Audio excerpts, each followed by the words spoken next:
Hey, this is Deepak here from digitaldeepak.com and welcome to the second video of day 1. In this video, we are going to talk about treating blogging like a business. First, let's understand some of the differences between job and business mindsets. So in a job, we think that I work and I want money in return. So usually the focus is on the self. But when it comes to business, you have to think from the mindset of you are creating valuable products and services and customers are going to buy it. So the more value that you create, the more sales that you will make and the more customers you will get. So the focus is on value creation and not on how much you work and how much you are getting in return. So this is a completely different mindset, and this kind of business mindset is very important for blogging.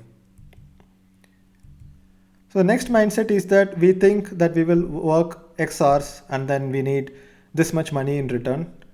But when it comes to business, we think about more value creation. So even if you do not work extra hours, if you come up with an idea to create more value for your customers, then you will make more money. So it's not linear in terms of amount of hours worked and amount of money you make. It's about how much value that you can create. So another mindset is that in job we usually don't think of investments except education. But in business, there is going to be an investment, then there is going to be a break-even point, and then there are going to be profits. Break-even point is basically the point where you have taken back all your investment and the revenue that you make beyond it is going to be your profits. So more investment will leads to more profits, and you also have leverage in your business, such as you can hire people to expand your business, but in a job you cannot hire someone to expand the amount of work that you are doing and get more salary. That is not possible. So these are some of the mindsets. So how will you treat blogging as a business? So a business will have expenses. All business has expenses. There will be office expenses, service expenses, employee salaries and things like that. Employee salary is the most important expense that we have to think about when we are thinking about blogging. So you should treat yourself as an employee in your blogging business, and you should treat yourself as an expense and pay a salary for yourself. You have to maintain proper accounts for that. A simple Excel sheet or Google sheet is enough. When I get started with my blogging project and when I start my motorcycle blog or the tech blog, I will show you how I maintain expenses. There is no need of complex accounting software or complex accounting methods.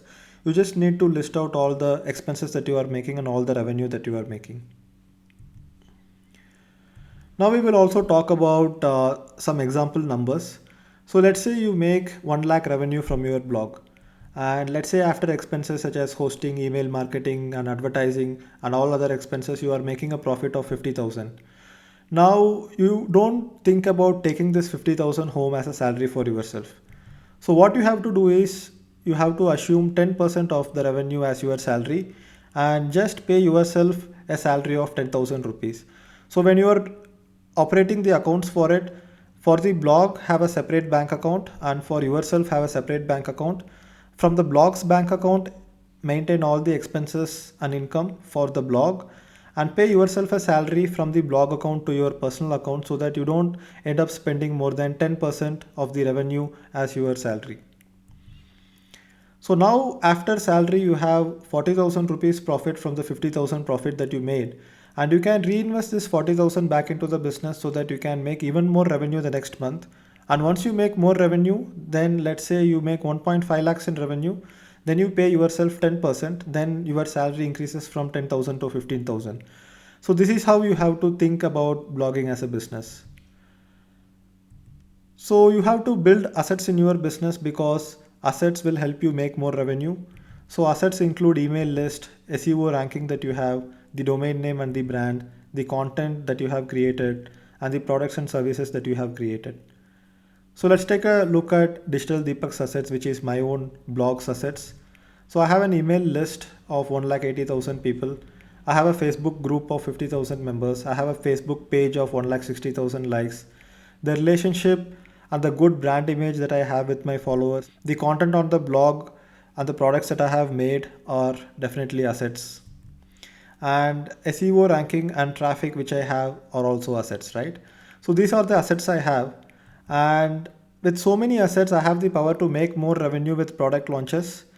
But if I do a product launch and make a lot of money, I don't take home all the money invest, I just pay myself 10% as salary, and then I reinvest 90% to grow the assets. So only when I have more assets, then I will make more revenue, then I can pay more salary for yourself. Without having this mindset, it's very difficult to move forward in the blogging journey. However, you may ask, can I do blogging with zero investment or very minimal investment? Yes, you can do, but the problem is that the blog will not grow fast. So if you want to make money online with zero investment, you can try freelance work first, where you can write articles for others, maybe do some designing work, or maybe do some coding work if you have the skills. Make some money and then invest the money in blogging, right? So the more you can invest, the more revenue you can make and the more salary you can pay yourself. Initially, if you don't have much money to invest, then go ahead and invest a lot of time. Not everyone has money, but if you don't have money, then you definitely have a lot of time you can invest. So if you keep investing time, then also your assets will grow. You need not always invest money. With a basic investment such as domain name and hosting, it's enough. But then you need to invest a lot of time in it, right? So that's the mindset of doing blogging as a business. I hope you liked the content in the video. If you have any questions on this topic, leave a comment below and I will see you in the next video.